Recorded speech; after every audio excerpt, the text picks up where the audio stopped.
Hey, I'm Hailey. And I'm Jessi. And you're listening to Personality Hire, the podcast where I really want to go to Japan. And I have been doing some light research.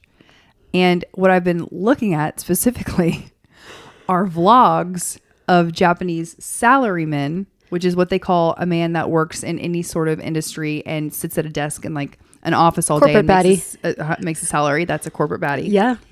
And the salarymen, the long hours they work, how they are working for peanuts, and what their life is like outside of their corporate baddie job. And that, to me, is kind of refreshing to see that there's another culture outside of ours that works as like dogs. They work like dogs. I know we're sold kind of this idea that in America, especially now, like that we are worked, which we are. We work. We put a lot of emphasis on working for the man, and I'm not agreeing, but I'm just saying there are other cultures that are perhaps even worse. But what they do well. And one of the many reasons why I'd like to go to Japan, because I want to experience the culture and I want to experience the way that they're living in 3005. They and a lot of are. like, I want to experience the claw machine places that they Yes. have. But I also want to experience the ramen. I want to experience the sashimi. I want to experience, they make these insane toasty sandwiches. There's so many food items. No, I think specifically you'd have to go to do a food tour. A mochi donut. Like I want that. I'd be there doing the food tour, casually sticking a quarter in beside me, turning the knob, getting a Labubu, getting a Sunny Angel on the street. I want to go to the izakaya. I want to go vintage shopping. I want to get a Kirin beer, and I want to get some yakitori. Mm-hmm. I want to get some grilled meat. Mm-hmm. And I just want to I want to go to Harajuku. I want to see what the vibes are like. I want to see the cool outfits. Yes. I want to go to Kyoto. I want to explore all the insane temples. I want to see the culture. I want to see the cherry blossoms. You want to move to Taiwan? I do. I just really want to go to Japan. And I have really wanted to go for a minute. And anyway, I've just been on this kick where I'm watching people live their daily lives in Japan. And I'm like, yeah, I still want to go here. You know, sometimes like I think that if you built up this place in your mind and you watch someone live their day-to-day life, it might not be as glamorous. It's still kind of like cool. We watched a show called Tokyo Vice, and it's about an American journalist in the 90s who works in Japan, Tokyo. Mm-hmm. And he it's just an interesting life because they also work themselves to the bone, but I still want to go. And I like their culture. When they go over to someone's house, they really do it the way we should be doing it. But they like always bring like ice cream. They always bring something random. It's not just bringing a bottle of wine. Like they'll bring like random stuff. That's their culture. They when you also go to someone's have house. A Disney World there that I would think would be very cool. Oh, I bet that would be so tight. They also have what is the cool movie that was also not a comic book, they call them manga of Spirited Away. Do you know that Spirited Away, that movie? Yes. They have I just watched My Neighbor Totoro last night. They have a whole Totoro Spirited Away theme park. I've got to give. I know. Hi, Zach. So anyway, that's just been on my mind today, I gotta yesterday, the day before that. I gotta tell you what's on my mind. Shibuya Square. Yes. Shibuya. Shibuya roll call. But there's Shibuya Square. Wow, that took me back to second grade. I love Shibuya roll call. Oh my gosh, I love that. What was on my mind besides, My Neighbor Totoro? I have a friend, and she posted this online, but I'm still not going to say her name. I don't know if she wants me connecting this to this story. I have a rule in my life that when you go to the bathroom, you shut the toilet before you flush. Because when you flush, particles come up into the air, and you go and you breathe them in. And I already feel like I'm eating poop day to day because of the way life hands it to me sometimes. I don't need to do that to myself. So I shut the lid. And I've always felt this way. And then even number one, number two, shut it. Always keep it shut. I've always had that idea, keep it shut. And it's really been because of germs. Now, I have a no reason to want the toilet seat completely shut. And I'm replacing one of my toilet seats literally tomorrow with a porcelain one because I have a friend who had a python in her bathroom from the toilet. She had to have that was an urban legend. And guess what? It's not. Guess what? The police on the video, she posted the video. The police are like, this happens more than you think in the state of Georgia.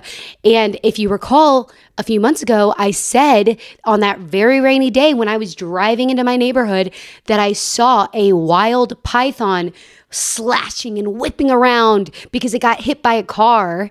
And I was like, this thing was huge. And we suggested possibly it was someone's pet. Guess what? No.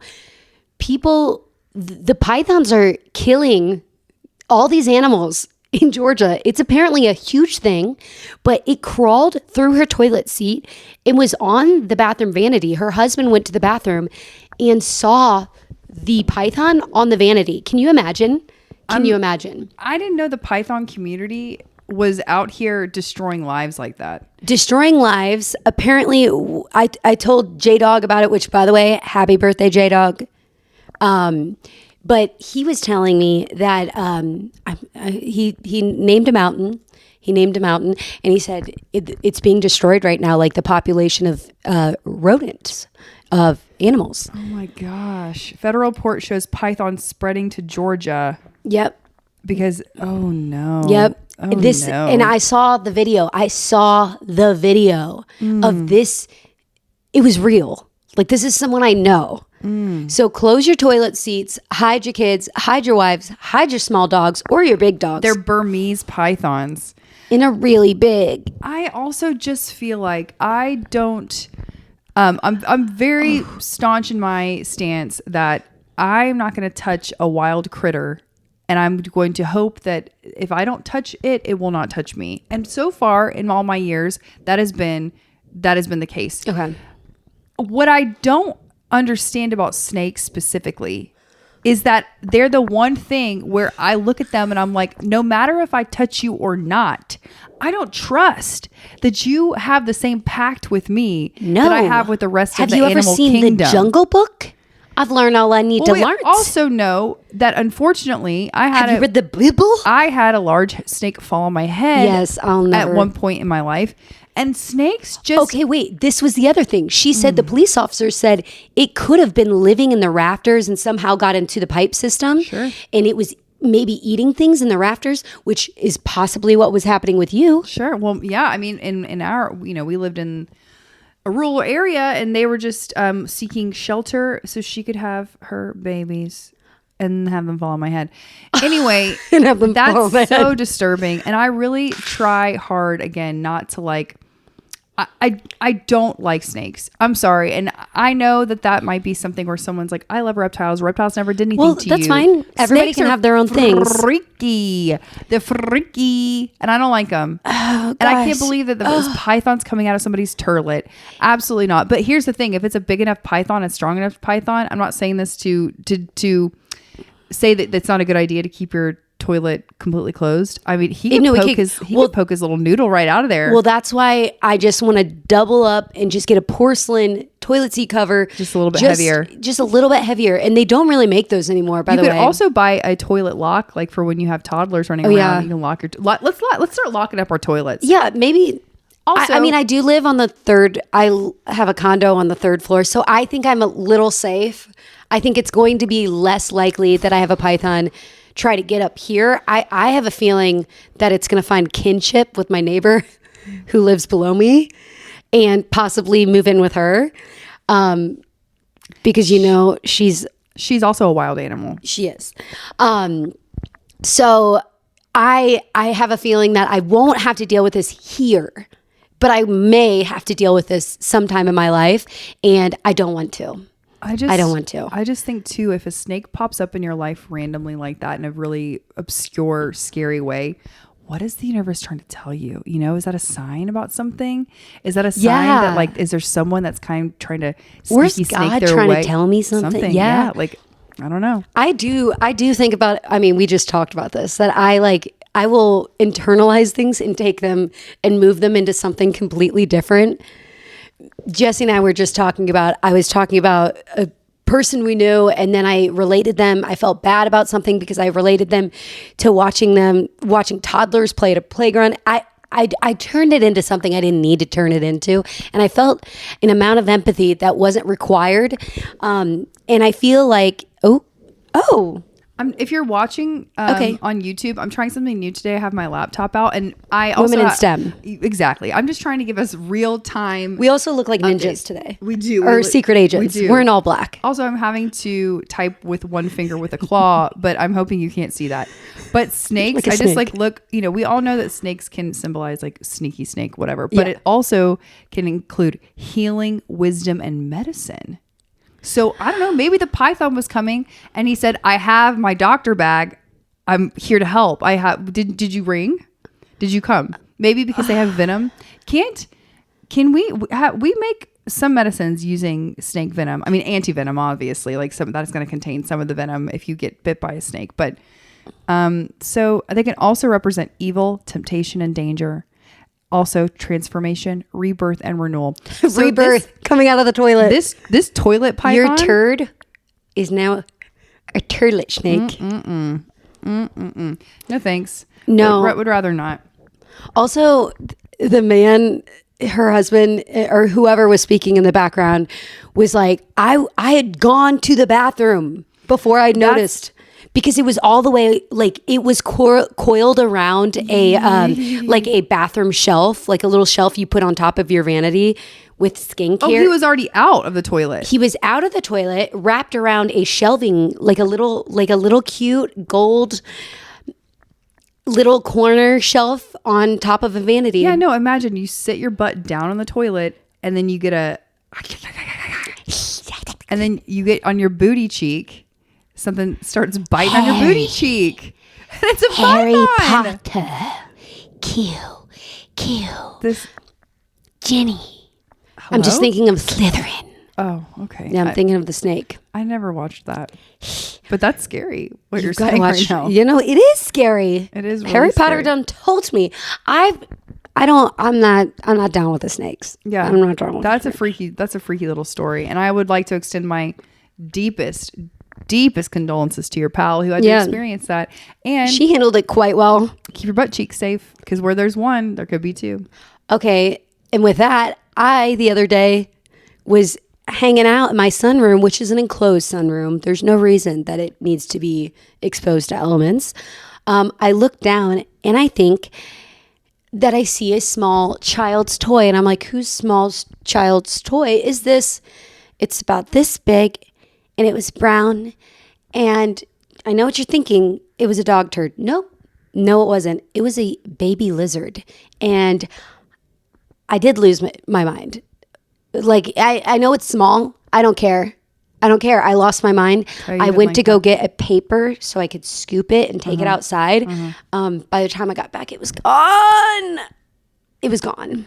But lizards, I feel like they might help with any sort of insects. Bugs. I think so, but I don't care. I don't want bugs. I don't want lizards. You know what I want? Peace. World peace. Yeah. I knew it. Yeah. I want some quiet. I knew it. I knew you were going to say that. Yeah. I do not want a baby lizard up in my house, because now I'm thinking, is this baby lizard going to crawl up in my mouth if I forget to put on my mouth tape? Do you remember that? Again, it might be an urban legend. I can look it up because, again, I have my laptop in my lap. But where there was something like you eat X amount of spiders every year in your sleep. Mm-hmm. And I will never forget when my elementary school nurse told me the story about, because I had a lot of ear problems as a child. So I don't know why she told me this story. But I had to get ear tubes quite a bit. So I would go to the office with earaches, whatever. She told me a story about how she checked a child's ear because they couldn't hear. They did a hearing test. This child couldn't hear. She checked the ear. There was something in there. She really got in there And guess what? It was a spider laying eggs in this child's ear canal. That's a real story. That also reminds me of that movie with Claire Danes called Broke Down Palace, where she is in Thailand and she's a student and she gets arrested and put into a jail in Thailand and has an insect crawl into her ear and drive her absolutely bananas. But also, I just want to say here that according to the internet, it is highly unlikely that we would ever swallow any spiders in our sleep because they're sensitive to vibrations and they'd be scared away by the sounds of a sleeping human, such as breathing and a heartbeat. So that can help us all sleep a little easier. Okay, cool. Even if I am sleeping with my mouth wide open and I am snoring and maybe I do need a CPAP, I would not. You're still free from the spiders. I would not be swallowing any spiders. Charlotte's Web, not finna happen. What a film. Charlotte's Web, what a sad film. I don't Poor actually. Charlotte. Wilbur, really bad. Was that Piggy's Wilbur. name? Yes, yeah, Wilbur. Also, he was whiny. Wilbur did need to grow up a little bit. He was whiny. He was a baby. I'm sorry, Wilbur, you're a farm animal. You need to get it together. You have to grow up fast, and you have to know that Charlotte is only here for a moment in time. And then she's going to be going to die. But then Wilbur had to take care of her, I don't know, bajillion babies at the end. Yeah, remember? She really irresponsible. And then Templeton. Oh my God. Templeton. Do you remember Templeton? No, I don't know who Templeton the is. rat who sings the whole song about going through the garbage and eating at the fair and all the junk he was eating. And a name like Templeton. Who? I don't know. I just decided I don't like Charlotte's Web. Yeah. I thought it was a classic. And I'm here to say today that if it was erased from the ether, I would be like, I'd be fine with it. You know what? There are a lot of films and stories that didn't need to be told that were like Old Yeller. Yeah, that was. What about the one where the guy of Mice and Men? Yep, I just knew that's where your little I didn't noodle need was to hear going. That. And I had to hear that several times, and I had to read that several times, and I don't think that was fair. Because now look at me, riddled with empathy issues. Yeah. I empathize with. I see a toddler playing, and I relate that to a grown person. Think about now. This is again brain rot central. But whenever I hear someone discuss empathy, I think about there is a video of a woman who was on stage in a panel and she was discussing Botox and different sort of cosmetic procedures. And she very boldly and very, very confidently said that getting Botox ruins the empathy center of your brain. And because you're not expressing. First of all, that's just not true. I mean, it's just not true. I think what's happening is we're in a dark time and everybody's being mean. That's what's ruining it. I don't even think she was relating it to that so much as she was just she wasn't. She should have. She just saying would have been a better take. Saying that the chemicals from Botox, not only were they paralyzing our muscles in our forehead, but they were going deep into our brain and making us big old bitches. Which also then everybody was like, it hasn't worked for me. It hasn't. It hasn't worked. And I wish it would work a little bit more, actually. No, I think the earth, the society, the communities could use a little bit more. I was actually thinking about this yesterday. I was out and about and I smiled at a few people here and there because I do. When I make eye contact with someone, I smile because life's hard enough. You're the snack that smiles back. And guess what? No one gave me a smile back. In fact, one woman glared at me and I was like, interesting. That actually made me very angry that you chose not to be indifferent because that wouldn't have even struck me. But the fact that you gave me a stank face for smiling at you, I think we all need to get a grip. We all need to get a grip and smile a little bit more and be kinder to one another because you don't know that person. But sometimes I don't feel like smiling. You don't have to smile, but like... By the way, some people just don't have smiley faces. You have a resting face. You do not smile. I'm like this all the time. So I don't think when I look at you, she's giving me a mean face. I've never thought that. But I'm okay. But I guess what I'm saying though is like if I saw someone actively smiling at me and I just didn't feel like smiling back, that would offend you if I no, or would you? No, that's would what that I'm make saying. You upset? No, that's what I'm saying okay. Is that's not the like I don't even think about it. That's what I'm saying. If you're indifferent, if you're just like with your resting face, we made eye contact. It's not like we're like looking at something and then I like look up and I go, Like, it's like that. Like, hi. Like, or, but I don't even say hi. Like a smile that says hi. Like a acknowledgement of that you exist, I exist, we're both here. This person didn't just look at me. I'm fine if someone just like even ignores me and like acts like they didn't see me. I'm fine with that. But when you go out of your way to make she made a face. Maybe she was just shocked that anyone would ever acknowledge her noodle. Maybe she was like, are you acknowledging me? Oh, I'm so sorry. You are here. I think everybody needs to realize that everybody is having a hard time right now. It's not just you. Oh, so smile, just a little bit, or don't, but don't give a stank face to someone who's just smiling at you. Also, we do need to go back to the point where we were talking about Charlotte and her web and toilets and toilet seats. You know, when I was little, I was like, I will never go to Australia because when you open your toilet in Australia, there's a spider. I was convinced that spiders lived in people in Australia, their toilets. They probably do because Australia has some of the most Tasmanian insane spiders, insects. And they are just walking, they're prehistoric bitches, and they're walking among them day to day. And yes, they do have gigantic fucking spiders. They're absolutely massive. I couldn't handle that. And they just have to live with it. Nope. They just have to go out to the bush, and they have to put the shrimp on the Barbie, and they have to just go. Barbie. They just have to go their day to day with these gigantic bush spiders. And what else do they have? They've got dingoes. Did a dingo eat your baby? Possibly. Yeah, Australia does appeal to me as a destination to go to. I do think that it is a interesting place. I also kind of feel like it's, of course it's like modern.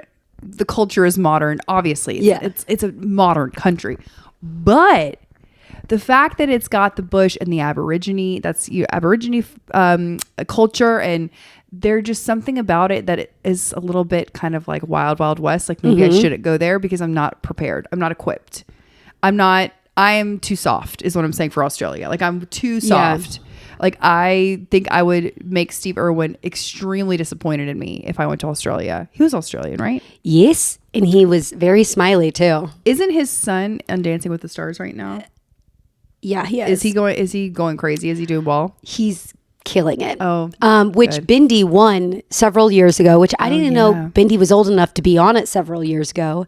I guess Bindi is my age, and I didn't know that. Or maybe a little bit older. I'm not sure. I look her up her age. She is a surprising age that I did not know. I thought she was 18.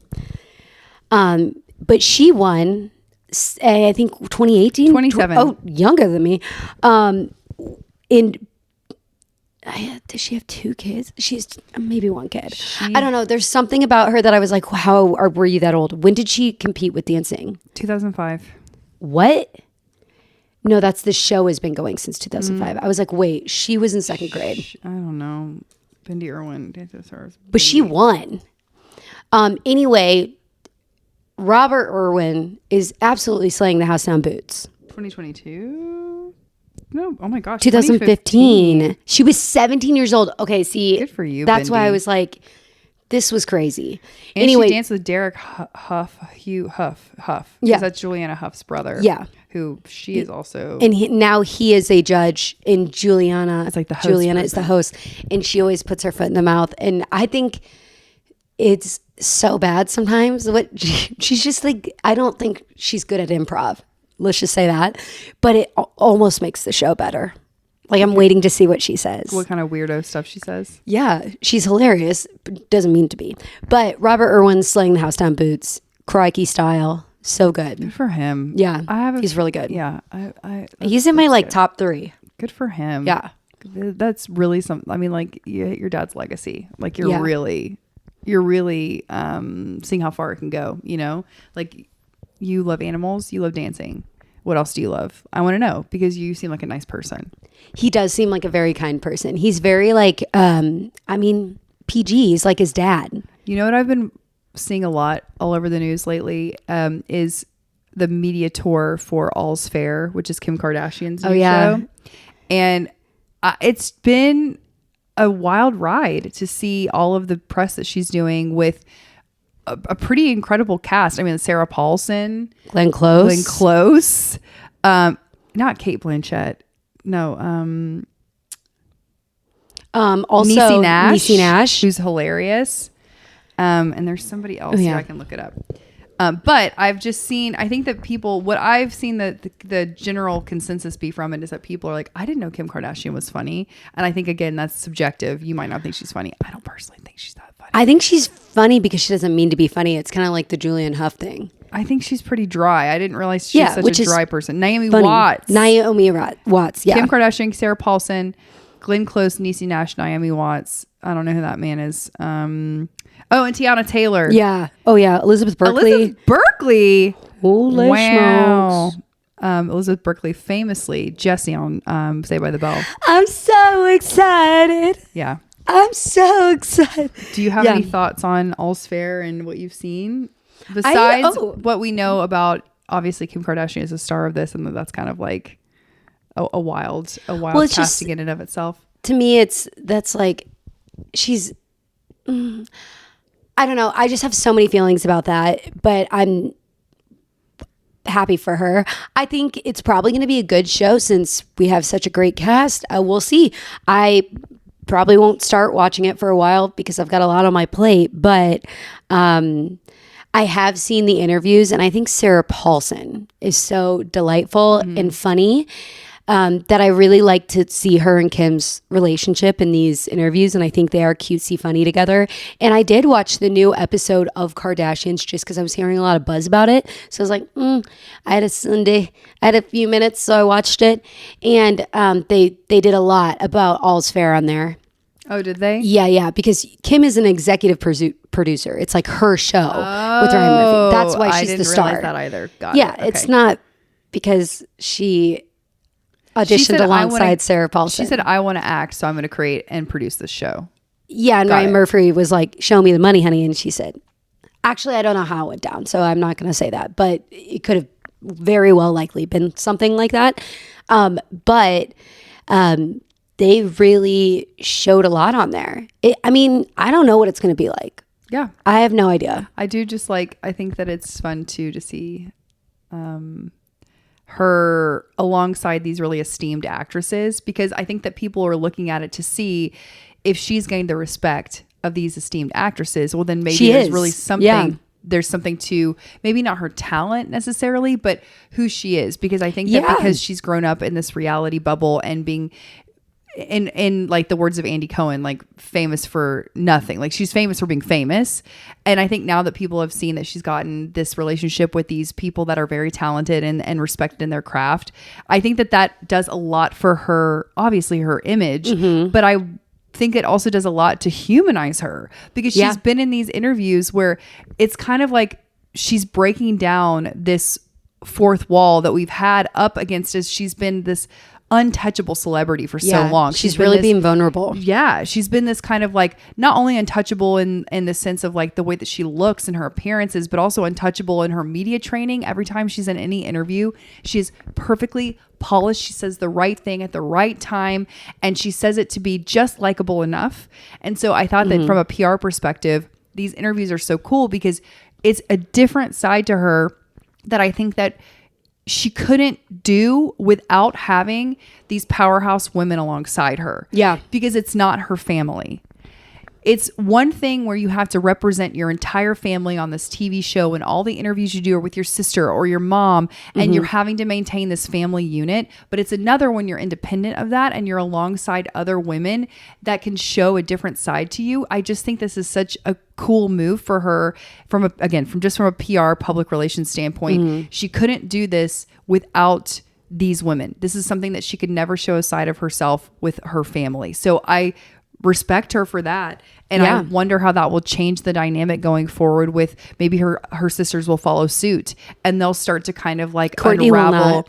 Well, maybe not Courtney, but maybe they'll start to unravel a little bit more, like the less polished and the more. Well, I think they've been moving in that direction for quite some time, as far as like they've been, I think it is quite possible that everything they do is thought out in a good way. Like, I mean, and they're in this, you know, on this platform where everyone's watching them all the time. No matter what Kim says, there's going to be controversy. She could say, for example, I thought, and this is what I was saying about seeing her loosen up a little bit and being vulnerable on the newer, I think there's only one episode out of the Kardashians, I've watched one episode.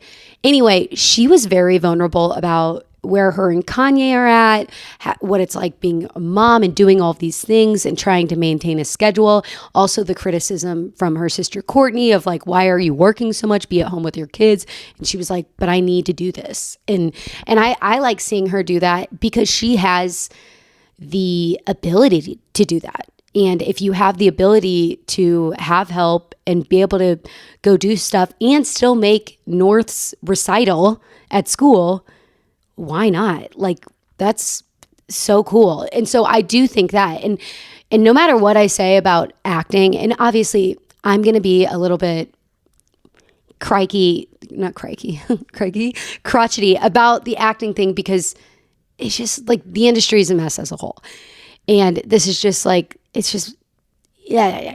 Anyway, she, regardless, is a very impressive woman. And so to see someone who's so serious usually have Sarah Paulson next to them cracking jokes about a potato jacket, you know what I mean? Like, it's funny. It's fun to watch. It's nice. And I do think it'll be interesting. And I know that, I don't know, at this point, she's probably taken the bar, but she is also going to be a big time lawyer. So I'm just excited to see what she does next. The general public often can't control what the media is going to put in our faces. And if you are just alive and well today, you honestly have no say on if you want to see it or not. It's just going to be there in your face. So it is just nice to see this woman who we don't really have a lot of control over if she's going to be in our news streams or not. See her in a totally different sphere, like outside of her family, because even though they're sharing more about their personal lives, it's still within the sphere of their family. They produce it. So having her outside of the sphere of her family, one removed, is just refreshing for the general public, I think, because we're not having to see the same person, the same sphere over and over again. If we're going to have to see the same people, it's just sometimes refreshing to see them in a different setting altogether. Oh, for sure. So I haven't watched it. I do think that I will give it a shot. I'll definitely give it a shot because I do think that the cast is really cool, and I think Niecy Nash is hysterical. She's done enough. So funny. I mean, I want her on everything. I want her everywhere. She's been all the time. She's been in much more than this, but if you have not seen Reno 911, I implore you. That is the funniest shit. Also, that show is so funny. That show's ridiculously funny. It's hilarious. Also, by the way, I finally caught up on Chad Powers. You guys, it gets funnier and funnier. Is it? It's a very good show, and I'm very excited because I believe they're having a second season. This is Glenn Powell. Films in Atlanta. Right. Roll Tide. This is Glenn Powell. Okay. Yes. And he is so funny. I didn't know he hated eating. I watched on a plane, Anyone But You. Anyone But You with Sydney Sweeney. It's their rom-com, which was controversial. I heard most actors or people in the industry say they didn't like it. Most, not all. And then most people who are just general public who want to watch a LOL smiley face rom-com liked it. I actually liked it. I don't know what people were talking about. I think it was cute. I like a silly, goofy, funny. I like to see people fall in love. I thought it was cute. I thought it was good. I think there was a lot of criticism of watching, and this is also with Kim Kardashian, where saying people look at you a little bit harder when you step into a new space. They're like, what are you going to do? And with Sydney Sweeney trying comedy, like, I think people were really hard on her with being funny. And I don't think she was meant to be the funny one in that movie. I think people expected her to be funny. I think the situations were supposed to be funny. I think that my other hot take on that movie specifically was that we have been such in a place with media and with entertainment for so long that this silly, goofy mood, this silly just for the sake of making something cute, has not happened in so we long, need it. and it's so serious and a kind of disturbing. We're in a pattern of like serious, disturbing stuff. I want to laugh. When that movie came out, it's like, I'm not asking you to give me a thesis on what this movie means for the anthology of our lives. Right. This is just something cute to watch for an hour and a half. And look at these two beauties fall in love. And that's the same way I feel about the show that Kristen Bell did with Adam Brody, No One Wants This, that just came everybody out loves it, season. right? Right. Because it was refreshing, because we'd been such this like pattern of crotchety, just heavy, disturbing, sad, or violent sort of entertainment that came out. And then when that came out, it was like, yeah, no, you don't have to read between the lines. This is what it is. It's just supposed to be cute and fun. I love it. I love to silly goofy. I love to laugh. Me too. And I prefer the silly goof. I actually, again, I cannot say this too many times. I'm easily disturbed. And I like things that are pretty surface level when it comes to my movies and my TV shows. I like it to be dancing on the surface. I need both. I like an Abbott Elementary, and I also like a Murdoch Murders. I want to be disturbed. I want to watch a task. I want to be stressed out. I don't think I want to, but then I'm watching it. I'm like, no, yes, no, yes. It's quite interesting. But even last night watching Chad Powers, the most recent episode, it was a little stressful, and I was like, no, this was supposed to be giggly time. And it was still so good. I mean, highly recommend. Well, that's good to hear, because you need silly goofy and bring it back. I think I'm speaking like I know him, which is so funny about being a celebrity, like LOL. But I think that if you meet him in real life, he's probably a very nice and normal-ish man. And I feel like he's also, to me, he's a movie star. Like, you know how sometimes, I don't know if you agree with this, but like right now, I think we are in this weird intersection of like, there's not a lot of true movie stars in my eyes right now, because there's a lot of mix of like, an influencer could be a celebrity, and there's the celebrity sphere, and like what we're getting to see is a mix of industries. It's a mix of people that rose to fame through different ways. So the true movie star is sort of, I think, far and few between right now. And Glenn Powell to me is a legit movie star. Yeah. Like he has, I think the same way about Sydney Sweeney. She's a movie star. I mean, I think people either love her or hate her, but she is a movie star. And I mean, when I say that, I mean like new movie stars, like not established. Of course, there's these are new movie stars. Yeah, these are newer in the like last, I don't know, 10 years that we're deciding. Which, by the way, Glenn has been doing this since he was a child. So he's been in this industry. I was watching an old Batman, I think the other day. I can't remember. It was Batman or something. And I tapped in. I wasn't fully invested. And I was like, is that Glenn Powell? And it was young Glenn Powell. What was he doing in Batman? He was in some kind of like, he was doing something with the computer. He was like, hey guys, there's like a little tech nerd, like but a little he wasn't Batcave nerdy because you know it's Glenn Powell. It's hot. Really you got to put play some, a nerd though. I could see him play totally a little nerdy. could. He would need to like put some prosthetics on his face like he does in Chad Powers. Oh, he could pull the Superman where he's But just guess like what? Clark Kent just had on big old black glasses. Like, yeah, sure, you're a nerd. Yeah, but you're still hot. But you're still a movie star, and I can see it. Yeah. Cool. We need to be able to LOL smiley face giggly time. I'm going to tell you something that is about Scooby-Doo, and I'm going to tell you because if I don't tell you now, I won't remember later, and I want you specifically to know this story. And new hires, you guys can hear it now too. I was going through some of her work with her teacher, and they do these journals where they have a prompt, and then they have to finish the sentence because they're working on their handwriting and they're working on like I totally spelling, remember all that good stuff, and they're so cute to read. And one of the prompts the teacher said was, "What is your favorite food?" And she wrote avocado, but we were dying. I was dying. The teacher was dying. We were all dying because she wrote phonetically as best she could avocado, but it was avocado do da ba do ba da, and then a space, and then it said LOL. And she said and the teacher said that she goes, what are these three last letters? And that Scooby-Doo goes, it's LOL because I know this isn't spelled right and it looks like doo-doo. And so she wrote LOL beside her work. Yes, queen. And I said, that's just truly That's just good comedy. She said she was stream of conscious. That girl, she said, it's just good. It's just good, wholesome comedy. I love her. And I like that she didn't take herself too seriously enough to be like, I know I didn't spell this correctly. Yeah, she didn't get worked up. And she said, LOL. And she said, I'm going to laugh about this. You're going to laugh about this. And I just thought that was avocado just a sign of the good times. The kids aren't taking themselves too seriously is all I'm saying. And I'm here for it. Avocado do dodo, LOL. I don't know what I'm doing. And neither do you. And honestly, none of the adults in my life know what we're doing. No one does. Which speaking, that's not true. Well, I actually know a lot of adults that know what they're doing every day. Me personally, me and mines. Just varies day to day. Nah. Some days I feel fully in control, and some days I feel like I'm on a bull riding in the breeze, trying to get bucked off. You know what? I don't think I've ever felt in control of anything except me knowing that I'm not in control, which makes me feel more in control. Does that make sense? It does, because also that's a good reminder to yourself to say, I can't control anything, so why am I trying to control everything? Yeah. Yes. That's something that I've also been working on for a long time.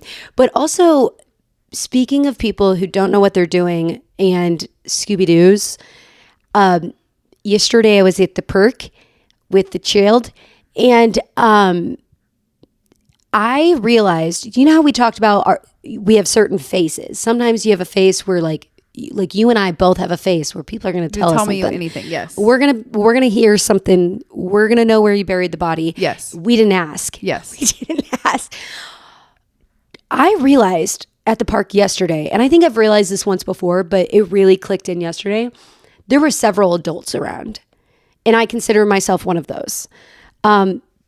Children come up to me and ask me to play. Not the child I'm with, not the child that I've ever been introduced to.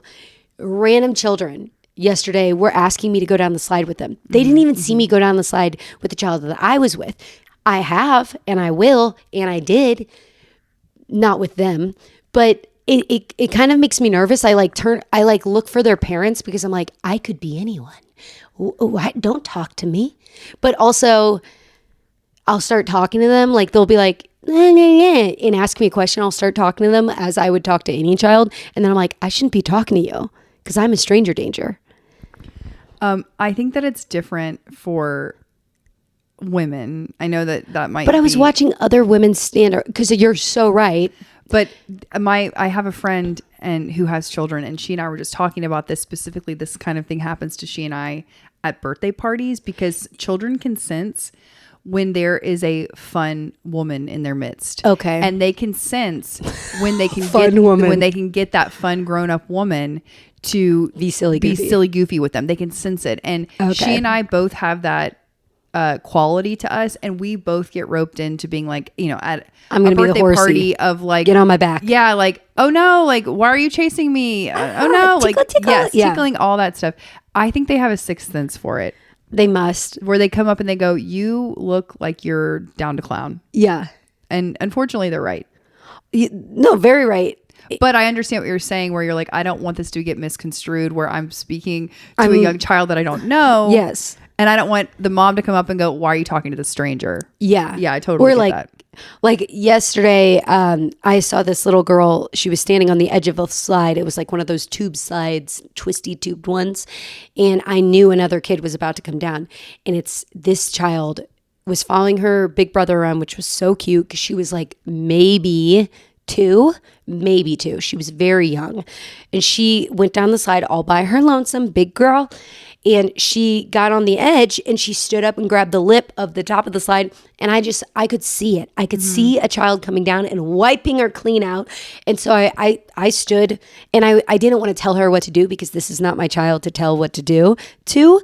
But I did stand in front of her just in case the child did come, so I could catch her or like keep her on the slide somehow. Right. I was just thinking about it. And then I look up and her mom was like, I am so sorry. Thank you for standing there. And I was like, because her mom had like pushed her down and I didn't realize because her mom was on the ground with her. So I didn't see her until she popped up. And I was like, oh my gosh. You know what? Hopefully you just got to hope for the best. We're everybody's eyes and ears on the playground. Oh my gosh. Everybody's eyes and ears. Sometimes you got to be a danger ranger and make sure that none of these kids are out here hurting themselves on your watch, even if it's not your own kid.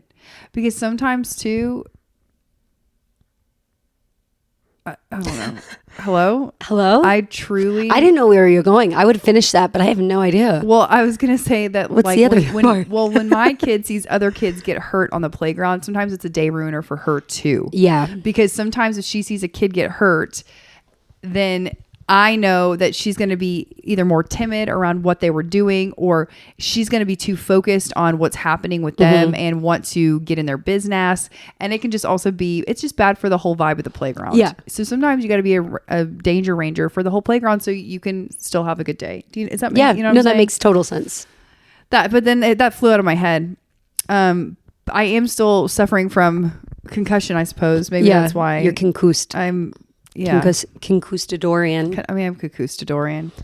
Yeah. And there's snakes coming out of our toilets. Oh my gosh. And into our hearts. Never in my heart. I don't want it. Girl, you and me both. I just want to say briefly that, well, actually, let me be correct on this. This ruined my day. And so subsequently, we're going to ruin everybody's week. I'm going to ruin everybody else's. Let's hear. Hold on. Here I go. I want to be right. Yeah. Oh, no. So I just want to let you know there are only 7 weeks until Christmas. Okay. The decorations, by the way, are going up next week. Which this week I said I'll take a break. There are 7 weeks. There are 50 days, and there are only 8 weeks until the end of 2025. So if you need a professional clown or anything, I will be doing extra work because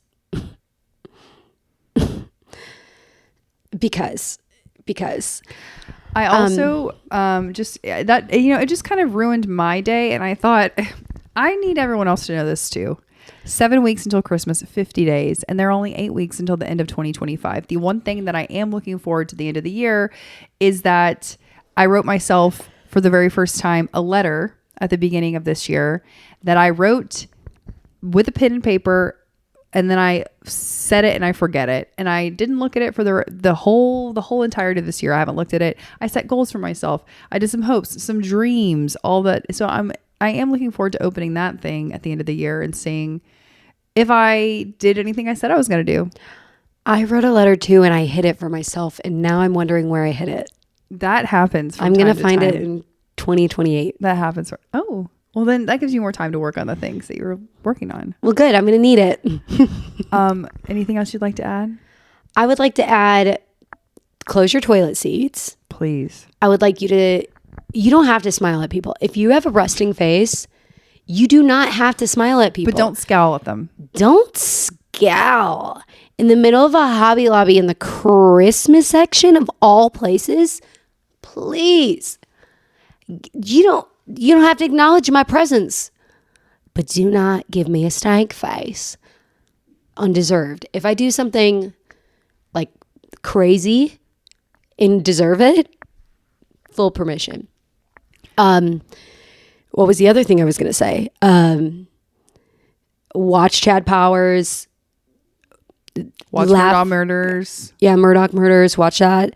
Watch anything filmed in Atlanta, everything filmed in Atlanta. Because as a reminder, Hailey is in Murdaugh Murders. For 2 seconds. Who gives up?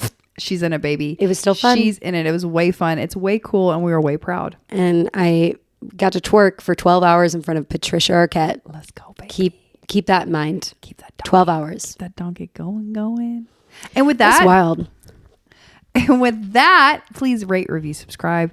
Please share this episode with a friend. Please know that we love you, we care about you, and we mean it. And we will see you next Thursday. There's only 7 weeks till Christmas. Janine, would you ever coulda do take us home, sis?